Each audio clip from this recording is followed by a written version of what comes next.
सभी को नमस्कार। स्वागत है कक्षा 11 की इतिहास की ऑनलाइन क्लास के अंदर आप सभी का। इतिहास में पाठ 7 पढ़ रहे हैं, बदलती हुई सांस्कृतिक परंपराएं या परिवर्तन जिसे हम कह सकते हैं। तो हम उससे पूर्व में हमने पढ़ा था कि पृष्ठभूमि और जो है जानकारी के स्रोत। तो इसमें हमने जो 14वीं शताब्दी से 17वीं शताब्दी के मध्य कई परिवर्तन यूरोप और यूरोप के देशों में हो रहे थे और उन परिवर्तनों से विभिन्न बदलाव आ रहे थे। जनता जो है वो मुद्रण का आविष्कार होने से पुस्तकें पढ़ पा रही थी, समझ पा रही थी, वास्तविक ज्ञान को समझ पा रही थी। कई जो धर्म के बंधन थे, जिन बंधनों ने उनके दिमाग को जकड़ रखा था, अब वो पुस्तकों के माध्यम से वास्तविक ज्ञान को अर्जित करके उन अंधविश्वासों से, उन बंधनों से मुक्त हो रही थी और जो है ज्ञान का विस्तार हो रहा था। विभिन्न सामग्रियाँ, दस्तावेज, मुद्रित पुस्तकें, चित्र, मूर्तियाँ, भवन, वस्त्र या जो भी अनेक सामग्रियाँ जो इससे संबंधित थी, उस सामग्रियों के माध्यम से जो है हमें उस समय के इतिहास का पता चलता है।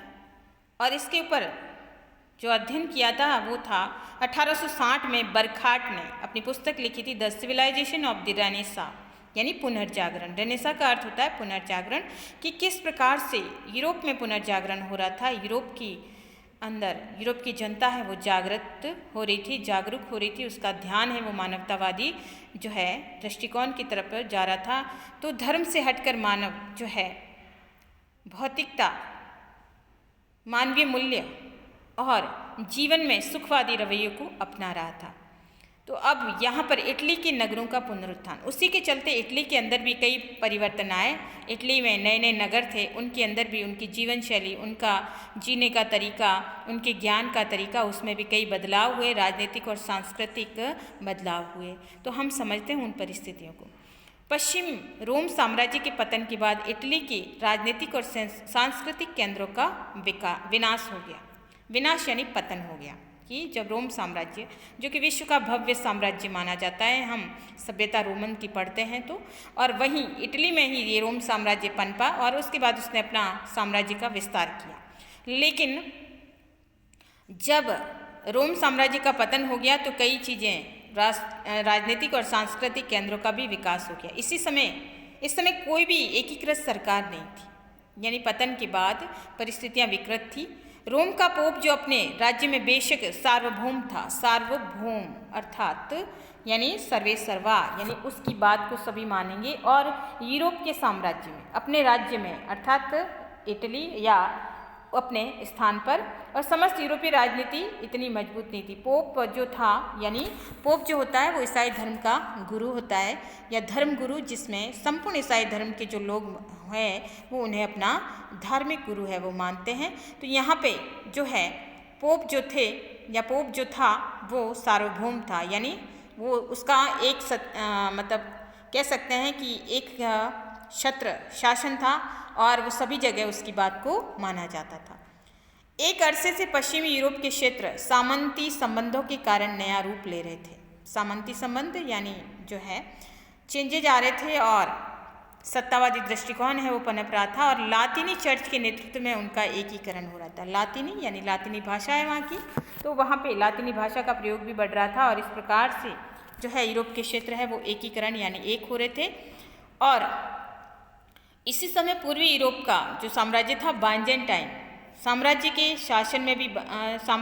शासन में बदल रहा था। इधर कुछ और पश्चिम में इस्लाम एक साझी सभ्यता का निर्माण कर रहा था, यानी हर जगह कोई न कोई नया साम्राज्य है वो पनप रहा था या नई शासन व्यवस्था में परिवर्तन हो रहा था। तो साझी सभ्यता का निर्माण था। इटली एक कमजोर देश था और अनेक टुकड़ों में बटा हुआ था। उस समय जब रोमन साम्राज्य का पतन हो चुका था, उस समय इटली एक कमजोर देश था और अनेक टुकड़ों में बटा हुआ था। परंतु इन्हीं परिवर्तनों ने इतालवी संस्कृति के पुनरुत्थान में सहायता प्रदान की कि जब रोमन साम्राज्य का पतन हो गया, इसके सांस्कृतिक और राजनीतिक केंद्रों का भी विनाश हो गया और जो है उस समय यूरोप की राजनीति इतनी मजबूत नहीं थी। विभिन्न साम्राज्य है वो पनप रहे थे और धीरे धीरे इटली, जो कि उस समय जो है कमज़ोर था और अनेक टुकड़ों में अनेक भागों में बटा हुआ था, वहाँ पर भी इस परिवर्तन का प्रभाव पड़ा और अंततः इन्हीं परिवर्तनों ने इटली के पुनरुत्थान या पुनरुदय में सहायता दी। बाइजेंटाइन साम्राज्य और इस्लामी देशों के बीच व्यापार के बढ़ने से इटली के तटवर्ती बंदरगाह पुनर्जीवित हो गए कि इटली का व्यापार है वो बाइजेंटाइन साम्राज्य की तरफ बढ़ा। इस्लामी देश जो कि फारस और उसके आसपास या भूमध्य सागर के पार, तो सांझी सभ्यता, तो यहाँ पर इन यूरोपीय देशों का व्यापार जब इन राष्ट्रों की तरफ बढ़ा तो तटवर्ती बंदरगाह पुनर्जीवित हो गए। यानी अब वहाँ पे कुछ बदलाव, कुछ राजनीतिक परिवर्तन, कुछ सामाजिक परिवर्तन, कुछ सांस्कृतिक परिवर्तन होने शुरू हो गए। 12वीं शताब्दी से जब मंगोलों ने चीन के साथ रेशम मार्ग से व्यापार आरंभ किया तो इसके कारण पश्चिमी यूरोपीय देशों के व्यापार को बढ़ावा मिला। मंगोल जो कि चीन और मंगोलिया के निवासी थे और चीन से उनका व्यापार है वो जो है रेशम मार्ग पनपा। तो रेशम मार्ग, आपका प्रश्न भी बनता है कि रेशम मार्ग क्या है, तो रेशम मार्ग चीन से काराकोरम होते हुए जो है रोम तक जाने वाला मार्ग है और इस मार्ग से मुख्य रूप से जो है रेशम है वो भेजा जाता था, तो इसकी पहचान है वो रेशम मार्ग के आधार पे हो गई। तो इस प्रकार से मंगोलों ने रेशम मार्ग के माध्यम से जो है या यूरोपीय देशों के साथ अपना व्यापार है वो बढ़ाया और इससे इटली के नगरों ने मुख्य भूमिका निभाई। इटली का जो स्थान है वो भूमध्य सागर के पार है और यहाँ पर उस समय आवागमन के जो साधन थे वो जलीय क्षेत्रों से होते थे। तो यहाँ पर जब रेशम मार्ग के माध्यम से या एक तरह से कह सकते हैं कि जल मार्ग के माध्यम से भी अगर व्यापार हुआ तो इटली के नगर यहाँ पे मुख्य व्यापारिक स्रोत थे और इन नगरों की भूमिका भी यहाँ पर महत्वपूर्ण रही। अब वे अपने को एक शक्तिशाली साम्राज्य के अंग के रूप में नहीं देखते थे बल्कि स्वतंत्र नगर राज्यों का एक समूह मानते थे। नगरों में फ्लोरेंस, ये इटली के मुख्य नगर है, पूछा जाता है मैप में पूछे जाते हैं प्रश्न आपको। तो नगरों में फ्लोरेंस इटली का नगर है, वेनिस गणराज्य थे और कई अन्य दरबारी नगर थे जिनका शासन राजकुमार चलाते थे। इनमें सर्वाधिक जीवंत शहरों में पहला वेनिस और दूसरा जिनेवा था। ये इटली के नगर है, इटली के शहर हैं जो कि उस समय जो है फेमस हो रहे थे या कह सकते हैं पुनर्जागरण हो रहा था यहाँ पे। वे यूरोप के अन्य क्षेत्रों से इस दृष्टि से अलग थे कि यहाँ पर धर्माधिकारी और सामंत वर्ग राजनीतिक दृष्टि से शक्तिशाली नहीं थे। ऐसे तो धर्माधिकारी यानी धर्मगुरु जो कि जिन्होंने अपने धर्म के स्रोतों को फैला रखा था और लोगों की मानसिकता को जकड़ रखा था। सामंती वर्ग वो वर्ग था जो कि शासक वर्ग है, वो अपने हिसाब से यहाँ शासन करता था। लेकिन जो जेनेवा और वेनिस यहाँ था, यहाँ पर इन शक्तिशाली इन समूहों का इतना अधिक प्रभाव नहीं था। नगर के धनी व्यापारी और महाजन नगर के शासन में सक्रिय रूप से भाग लेते थे, इनका प्रभाव अधिक था। जो धनी व्यापारी थे जो कि इस नगर में जिनका रुतबा था, और महाजन यानी वही बड़े लोग और जो व्यापारी से जुड़े होते थे, तो इस प्रकार से वो यहाँ पर उनका बोलबाला था जिससे नागरिकता की भावना पनपने लगी। इन व्यापारियों के माध्यम से नागरिकता यानी जो भी जिसके पास धन है, जिसके पास व्यापार है, जिसके पास संपत्ति है, उसके पास रुतबा है। और इस प्रकार से जन समूह में जो है सामंत वर्ग और धर्माधिकारी न होने के कारण प्रत्येक व्यक्ति को यहाँ सम्मान मिल रहा था। और यहाँ तक कि जब इन नगरों का शासन सैनिक तानाशाहों के हाथ में रहा, तब भी इन नगरों के निवासी अपने को यहाँ के नागरिक कहने में गर्व का अनुभव करते रहते। तो ये परिस्थितियाँ थी, बदल रही थी कि किस प्रकार से यहाँ पे रोम का शासक जो है सार्वभौम पोप और धर्माधिकारियों का प्रभाव होने के बावजूद भी या सामंती वर्ग का प्रभाव होने के बावजूद भी यहाँ पे जो धनी व्यापारियों के प्रभाव का बोलबाला अधिक रहा। और बाद में भी अगर परिस्थितियाँ इनके उनके अनुकूल नहीं रही, तब भी यहाँ का प्रत्येक नागरिक अपने आप को यहाँ इन नगरों के निवासी होने में कहने में वो अपना गर्व है वो अनुभव करते थे। तो ये तो था इटली के नगरों का पुनरुत्थान। तो किस प्रकार से यहाँ नगर पनप रहे थे, तो यहाँ पे जो नगर है वो फ्लोरेंस, वेनिस और गणराज्य है जिसमें वेनिस और जिनेवा, ठीक है। तो ये नगर आपको याद रखना है। नेक्स्ट पॉइंट हमारा आता है यहाँ पर नगर राज्य। देखिए नगर राज्य क्या है, जो कि आपकी बुक के अंदर ही दिया गया है, एक पैराग्राफ है, उसको भी हम समझ लेते हैं। कार्डिनल गैस्पारो कॉन्तारिनी अपने ग्रंथ the Commonwealth and governance of Venice जो कि 1534 में अपने नगर राज्य की लोकतांत्रिक सरकार के बारे में उन्होंने लिखा है 1534 के अंदर कि हमारे वेनिस के संयुक्त मंडल की संस्था के बारे में जानने पर आपको ज्ञात होगा कि नगर का संपूर्ण प्राधिकरण या प्राधिकार कह सकते हैं, संगठनात्मक ढांचा एक ऐसी परिषद के हाथों में है जिसमें 25 वर्ष से अधिक आयु वाले सम्भ्रांत वर्ग के सभी पुरुषों को सदस्यता मिल जाती है। नहीं, वो बता रहे हैं कि अगर युवा है, 25 वर्ष से अधिक है और सम्भ्रांत वर्ग के सभी पुरुषों को यहाँ सदस्यता मिल जाती है नगर प्राधिकरण के अधिकारों के लिए या नगर परिषद के हाथों में जो ये अधिकार है या प्राधिकार है, इसमें कोई भी यहाँ पे भाग ले सकता है, खासतौर से 25 वर्ष से अधिक का है। तो सबसे पहले मैं आपको ये बताऊंगा कि हमारे पूर्वजों ने ऐसा नियम क्यों बनाया कि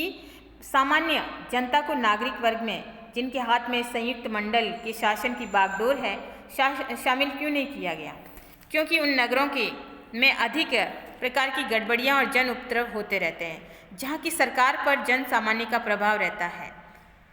कुछ लोगों के विचार इससे अलग थे। उनका कहना था कि यदि संयुक्त मंडल का शासन संचालन अधिक कुशलता से करना है तो योग्यता और संपन्नता को आधार मानना चाहिए। तो उनके अनुसार की योग्यता होनी चाहिए और संपन्नता यानी पैसा भी होना चाहिए। उस आधार पे जो है शासन संचालन है वो ढंग से हो सकता है। और दूसरी तरफ उन्होंने माना कि सच्चरित्र नागरिक जिनका लालन पालन उदार वातावरण में होता है, कि नागरिक का सच्चरित्र होना भी बहुत जरूरी है और वे प्राय निर्धन हो जाते हैं, कि उदार वातावरण में होते हैं और वो निर्धन हो जाते हैं। इसलिए हमारे बुद्धिमान और विवेकवान पूर्वजों ने ये विचार रखा है कि इस सार्वजनिक नियम को बदलकर धन संपन्नता को आधार न बनाकर कुलीन वंशीय लोगों को प्राथमिकता दी जाए, कि इस आधार पे यहाँ पे कुछ नियम हैं पुराने हैं उनको बदलाव किया जाए और जो सच्चे लोग होते हैं वो बेचारे निर्धन हो जाते हैं क्योंकि वो उदार होते हैं। लेकिन यहाँ पर ये कहा जा रहा है कि बाद के अंदर जो परिवर्तन किया गया उसमें ये कि संपन्नता या धन को ही सिर्फ आधार न माना जाए बल्कि उसके चरित्र को आधार माना जाए और कुलीनता के आधार पे अच्छे लोगों को इसमें रखा जाए, तथा भी शर्त के साथ कि केवल उच्च अभिजात वंशीय लोग ही सत्ता में न रहें, यूनी कि सिर्फ वही लोग सत्ता में रहें, क्योंकि ऐसा करने से चंद लोगों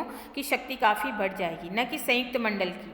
गरीब लोगों को छोड़कर सभी नागरिकों का प्रतिनिधित्व सत्ता में होना चाहिए, यानी गरीब वो है इसमें न रहें, चाहे वे अभिजात वंशीय हो या वे लोग हो जो अपने विशिष्ट गुणों के कारण उदात्त हो। इन सभी को सरकार चलाने का अधिकार मिलना चाहिए उसके अनुसार, कि गरीब है जिनके पास पैसा नहीं है वो जो है ऐसे में उनको प्रतिनिधित्व नहीं होना चाहिए। बाकी जो शिष्ट है, जो सच्चरित्र है और जो उदार चरित्र है, जो उदात्त है, जिसके अंदर योग्यता है, गुण है, जिनके विशिष्ट गुणों के कारण वो सरकार को चलाने में अपना योगदान दे सकते हैं, तो ऐसे लोगों को सरकार चलाने का अधिकार है वो मिलना चाहिए। ये बात जो है लिखी है कार्डिनल गैस्पारो कॉन्तारेनी ने अपनी पुस्तक लिखी है Commonwealth and governance of Venice की।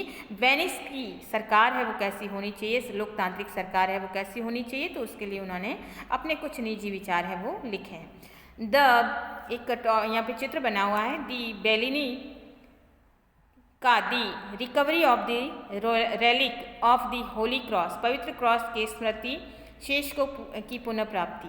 चित्र 1370 की एक घटना की याद में 1500 में बना, परंतु इसके चित्रण 15वीं शताब्दी के वेनिस का है। ठीक है, तो ये था आज का हमारा टॉपिक जिसमें हमने इटली के नगरों के पुनरुत्थान, जिसमें वेनिस के बारे में इसमें समझा है, जाना है।